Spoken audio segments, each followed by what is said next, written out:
Hello बच्चों, कैसे हो आप लोग। उम्मीद है काफ़ी अच्छे होंगे। आज बेटा जी हम लोग जो टॉपिक डिस्कस करने वाले हैं उसका नाम है परागण। ये परागण क्या होता है, कितने प्रकार का होता है, परागण के कारक कौन कौन से होते हैं, ये सारे टर्म आज की क्लास में हम लोग डिस्कस करेंगे। तो आइए शुरू करते हैं। तो सबसे पहला सवाल आता है हमारा, परागण क्या होता है। परागण बहुत सिंपल है बेटा जी। हम सब लोग जानते हैं किसी भी बीज के बनने के लिए निषेचन होना चाहिए और निषेचन होने के लिए नर और मादा युग्मक का आपस में मिलना चाहिए। अब चूंकि पौधों में जो नर और मादा युग्मक बनते हैं वो अचल होते हैं, तो इन दोनों को पास लाने के लिए एक क्रिया होती है जिसका नाम है परागण। तो ये होता क्या है, आप अगर इस संरचना को देखें तो ये पुष्प का स्त्री केसर यानी मादा जनन तंत्र है और ये पुष्प का नर जनन तंत्र है। अब नर जनन तंत्र में पाया जाता है पराग कोश और पराग कोश में भरे रहते हैं पराग कण। अब ये पराग कण पराग कोश से निकल करके कहाँ तक पहुँच रहे हैं, वर्तिकाग्र तक। इसी क्रिया को हम लोग बेटा जी नाम क्या दे देते हैं, परागण। यानी पराग कणों का पराग कोश से वर्तिकाग्र तक पहुंचने की क्रिया क्या कहलाती है, परागण कहलाती है। तो ये तो बहुत सिंपल सा टर्म है। लेकिन अब इसके प्रकार की बात करें तो बेटा जी पौधों में परागण दो प्रकार से होता है। एक को नाम दे देते हैं स्वपरागण और दूसरे को नाम दे देते हैं परपरागण। तो आइए देखते हैं परागण के प्रकार।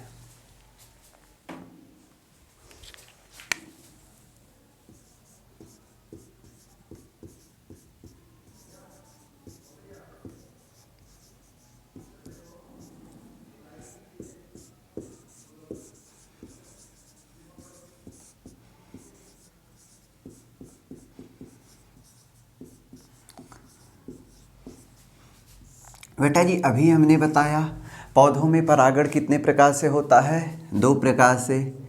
एक को हम नाम दे देते हैं स्वपरागण और दूसरे को हम नाम दे देते हैं परपरागण। स्वपरागण सेल्फ पॉलिनेशन और परपरागण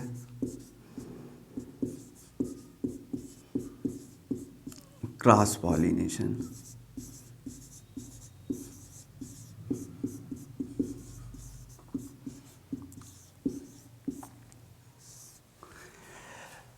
अब स्वपरागण क्या होता है और परपरागण क्या होता है।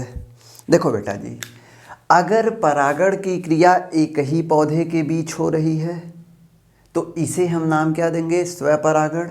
और अगर परागण की क्रिया दो पौधों के मध्य हो रही है तो इसे हम नाम दे देते हैं परपरागण।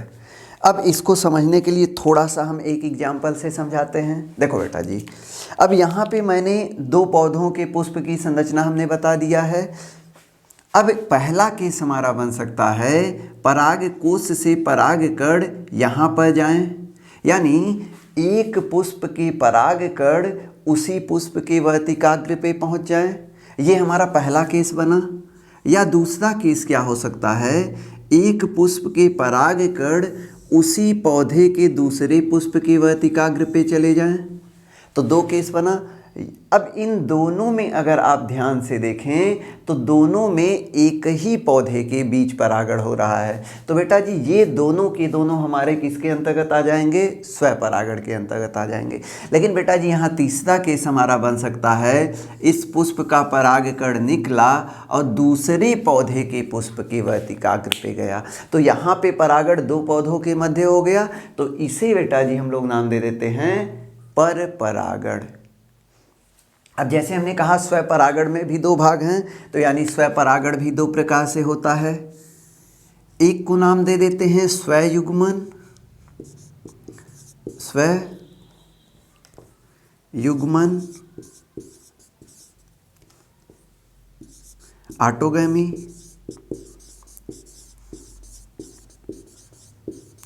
और दूसरे को नाम दे देते हैं सजात पुष्पी परागण, सजात पुष्पी परागण यानी जीटोनोगैमी। देखो, अब इन तीनों को अगर एक साथ हम डिफाइन करें तो क्या होगा। अगर एक पुष्प के परागकण उसी पुष्प के वर्तिकाग्र पे जाते हैं तो ये क्रिया बेटा जी कहलाता है स्वपरागण।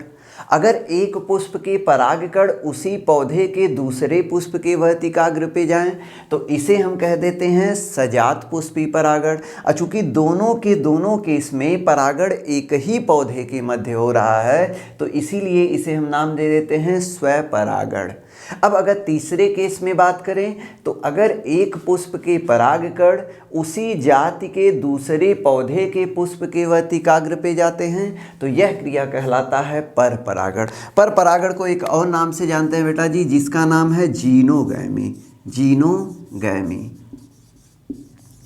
तो ये बोर्ड का सबसे फेमस क्वेश्चन है, परागण क्या होता है या कितने प्रकार से होता है। तो अब इसमें कोई कंफ्यूजन नहीं होगा, पूरा पॉइंट क्लियर है। अब बेटा जी यहाँ पे सबसे इम्पॉर्टेंट पॉइंट क्या याद रखना है, अगर इन दोनों की हम बात करें तो इनमें स्वपरागण हो रहा है और अगर इनकी हम बात करें तो ये परपरागण है। स्वपरागण में क्या हो रहा है, एक ही पौधों के बीच परागण हो रहा है। तो अगर किसी पौधे का निर्माण स्वपरागण के द्वारा हो रहा है और अगर किसी पौधे का निर्माण परपरागण के द्वारा हो रहा है तो किसमें आनुवंशिक विभिन्नता आएगी। आनुवांशिक विभिन्नता का मतलब उनकी जेनेटिक संरचना, आनुवांशिक पदार्थ में अंतर किसमें आएगा। अब ध्यान से देखें, अगर परागण की क्रिया एक ही पौधे के मध्य हो रहा है इसी पौधे में तो यानी जो आनुवांशिक संरचना है वो इसी पौधे का रहेगा, कहीं से बाहर से नहीं आएगा। लेकिन अगर परागण की क्रिया दोनों पौधों के मध्य हो रहा है तो इस पौधे का नर युग्मक और इस पौधे का मादा युग्मक, तो दो पौधों के आनुवांशिक पदार्थ मिल रहे हैं। तो यानी जब परपरागण होता है तो परपरागण द्वारा उत्पन्न पौधों में आनुवांशिक विभिन्नता ज़्यादा होती है एज कंपेयर टू स्वपरागण। या हम दूसरे शब्दों में कहें, स्वपरागण में आनुवांशिक विभिन्नता नहीं आती है। ये एक बहुत इंपॉर्टेंट पॉइंट आप लोग याद रखिएगा। तो हमको लगता है इसमें अब कोई कन्फ्यूजन नहीं होगा। अब बेटा जी अगला हमारा जो टॉपिक है वो है परागण के कारक। आइए डिस्कस करते हैं। इसको आप लोग फोटो खींच लीजिएगा।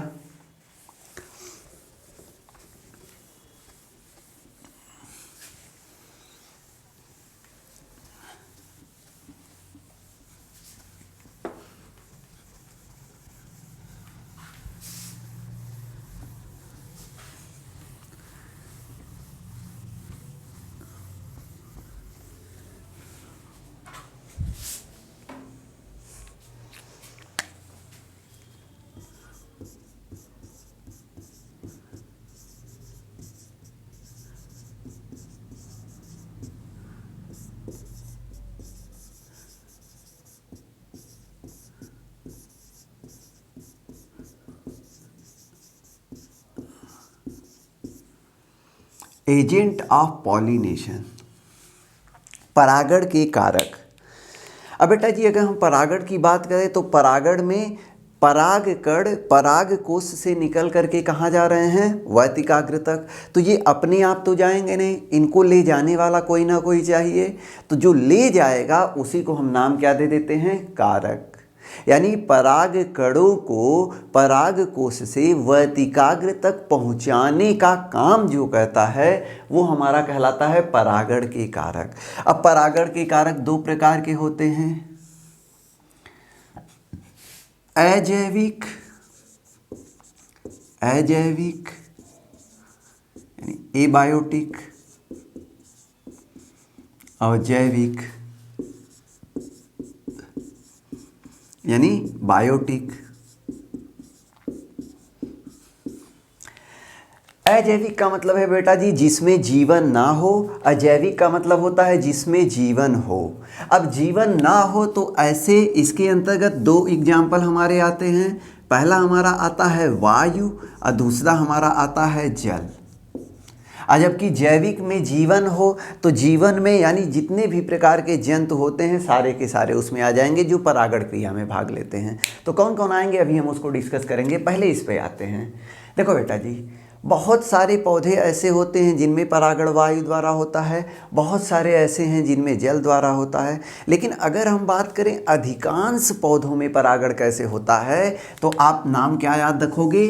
जैविक, यानी जीवों के द्वारा होता है। अधिकांश पौधों में परागण जीवों द्वारा होता है। बहुत कम पौधे होते हैं जिनमें वायु या जल द्वारा होता है। अगर इन दोनों में भी पूछें तो इनमें वायु द्वारा ज़्यादा मिलेंगे, जल के द्वारा बहुत कम मिलेंगे, ना के बराबर बहुत कम मिलेंगे।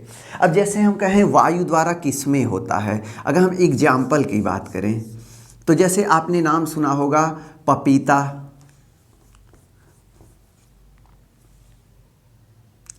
क्या क्या इसमें आ सकते हैं? सबसे अच्छे एग्जाम्पल हम लिख देते हैं। मक्का, चीड़, घास, ताड़, जिसको हम लोग ताड़ी भी कहते हैं। इन सब पौधों में बेटा परागण कैसे होता है? जल द्वारा होता है, सॉरी वायु द्वारा होता है। लेकिन अगर जल द्वारा परागण के हम एग्जाम्पल लिखें तो इसमें कौन कौन आ जाएगा? वायलिस नेरिया, और कौन आ जाएगा? हाइड्रीला, और कौन आ जाएगा? जोस्टेरा। ये सारे पौधे हैं जल में पाए जाने वाले और इनमें परागण जल के द्वारा होता है। अगर इन दोनों की बात करें तो ये फ्रेश वाटर में पाए जाते हैं, यानी ये हमारा क्या है? स्थलीय जल में पाए जाते हैं, जबकि ये जो हमारा है ये समुद्री है, यानी ये पौधा समुद्र में पाया जाता है। और ये दोनों जो हमारे नदियों, तालाबों, झीलों में आपको मिल जाएंगे। अब आ जाते हैं वायु द्वारा परागण। इसमें क्या क्या याद रखना है? 3-4 पॉइंट बहुत इंपॉर्टेंट याद रखने हैं। क्या क्या? पहला पॉइंट, वे पौधे जिनमें परागण वायु द्वारा होता है उनके परागकण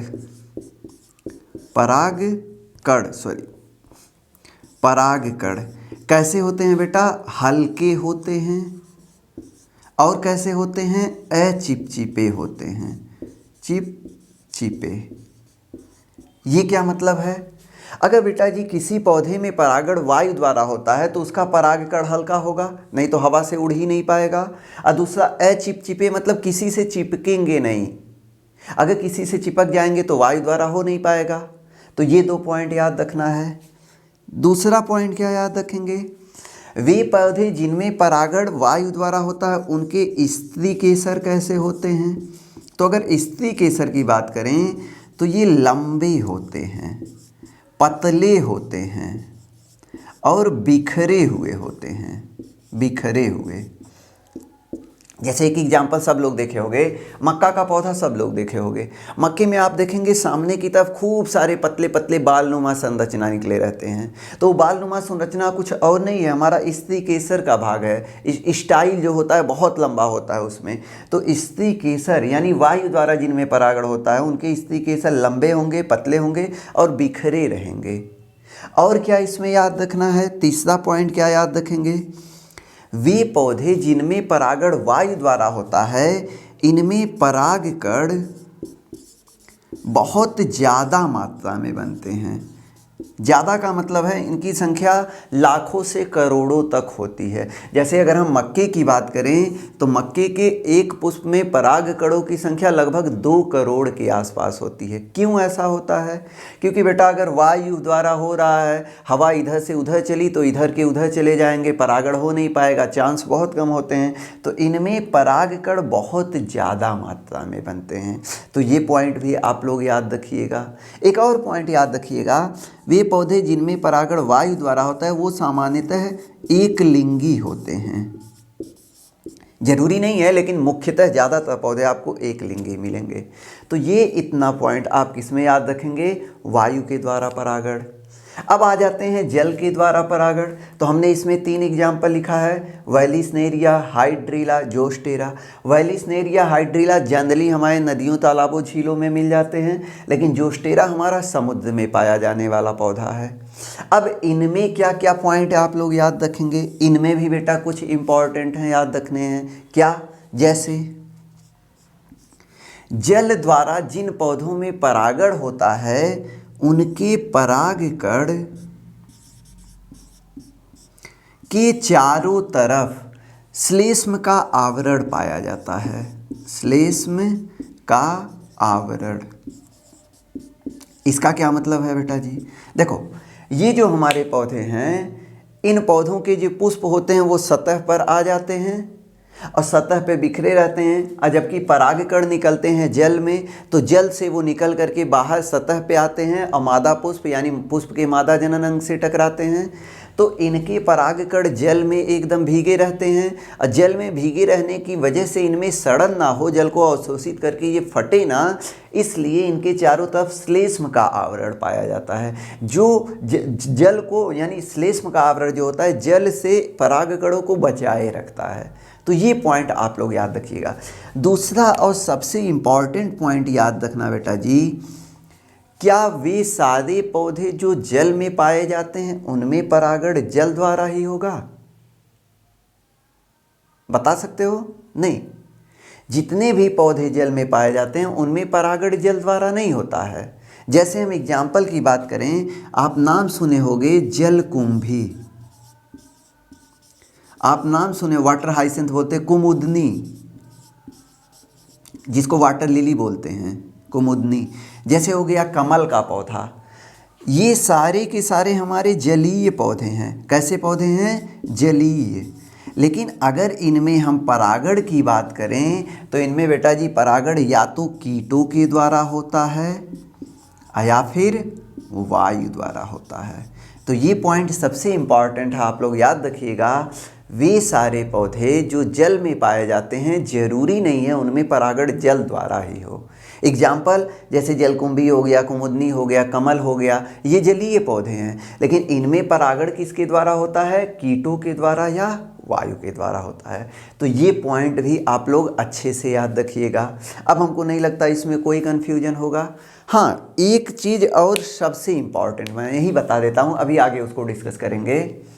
आप सिंपली देखना, वे पौधे जिनमें परागण जैविक यानी जीवों के द्वारा होता है, उन सारे पौधों के पुष्प रंग बिरंगे होंगे, गंध युक्त होंगे, उनमें नेक्टर मकरंद जिसको कहते हैं मकरंद का निर्माण होगा।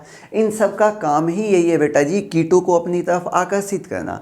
हम अगर गुलाब की तरफ आकर्षित होते हैं तो क्यों? क्योंकि वो बहुत अच्छा दिखता है और उसमें बहुत अच्छी सुगंध आती है। तो ये बात कर रहे हैं, वे सारे पौधे जिनके पुष्प गंध युक्त होते हैं, रंग बिरंगे होते हैं, जिनमें मकरंद का निर्माण होता है, उनमें परागण जीवों द्वारा यानी जैविक होगा।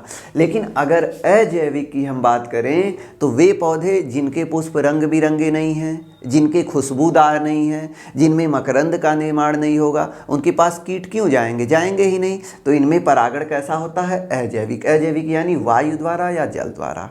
तो ये पूरा क्लियर हो गया होगा। अब यहाँ पे आ जाते हैं जैविक।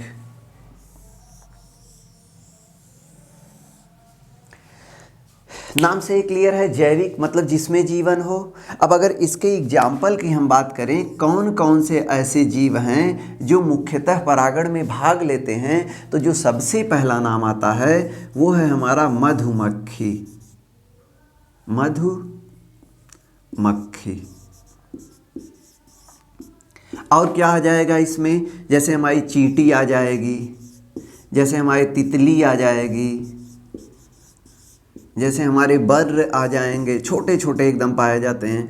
जैसे हमारे और क्या आ जाएंगे? पक्षियाँ। सारी पक्षियाँ नहीं, लेकिन बेटा जी दो पक्षियों का नाम याद रखना, हमिंग बर्ड और सनबर्ड। हमिंग बर्ड सबसे छोटी पक्षी है, ये दोनों छोटी छोटी पक्षियाँ, ये भी परागण में भाग लेती हैं। और कौन परागण क्रिया में भाग लेगा? गिलहरी आ जाएगा, गिलहरी आ जाएगी, चमगादड़, छिपकली, घर वाली नहीं पेड़ों वाली, छिपकली, लूमर,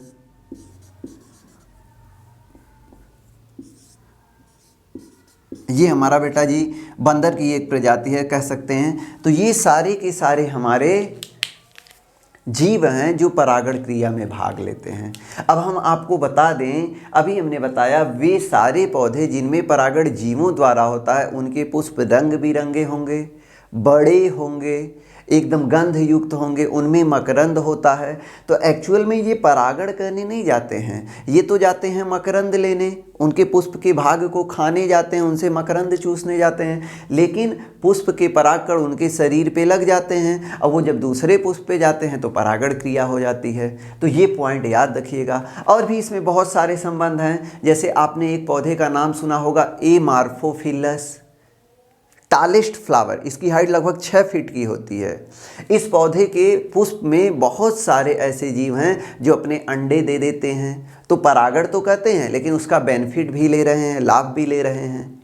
तो ये सारा टर्म आप लोग याद रखिएगा। तो हमको नहीं लगता इस पूरे परागण और परागण के कारक में, परागण के प्रकार में कोई दिक्कत होगा।